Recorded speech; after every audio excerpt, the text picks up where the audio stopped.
on ouvre une porte sur plus d'auteurs et d'autrices. On a forcément plus de représentation et plus de diversité dans les récits qu'on peut avoir.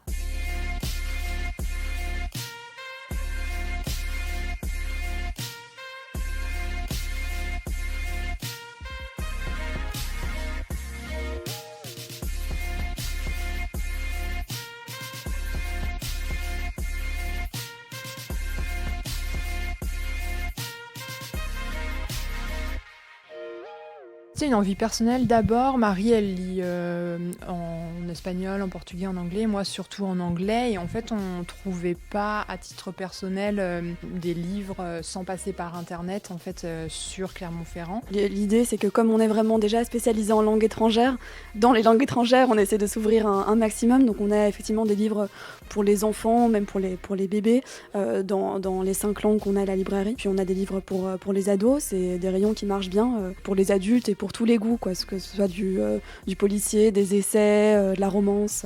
La partie salon de thé, c'est quelque chose qu'on a mis en place dès le début, parce que pour nous, ça fait vraiment partie intégrante de la librairie et notamment de l'aspect un petit peu médiation d'une librairie en fait, parce que c'est pas juste un commerce où on achète des livres et puis on sort, c'est un endroit d'échange aussi et de culture. Ça invite les gens à rester, à se poser, à discuter. Pour commencer à lire dans une langue, une collection qu'on recommande souvent, c'est tout un texte, bon, pour le coup en espagnol, mais on a les mêmes dans d'autres langues, avec le vocabulaire en français dans la marge, juste à côté de la phrase où est le mot un peu difficile, ce qui fait que la lecture n'est pas coupée. Comprendre le texte, oui, chaque mot un par un, c'est ce qu'on dit, c'est pas grave de pas tout comprendre tant que on a saisi l'histoire et on se fait plaisir dans la lecture. Babel, un livre de R.F. Kuang, qui est une autrice vraiment très très populaire, qui écrit à la fois de la fantaisie et de la littérature contemporaine. Ça se passe au 19e siècle à Oxford, ça parle de traduction, de qui a le droit de traduire, d'empire colonial. C'est vraiment un livre super prenant et c'est aussi un livre qui amène beaucoup de conversations. Et une dernière recommandation, là ça s'adresse plus à des collégiens. Des livres, ça existe en anglais, en espagnol, en allemand.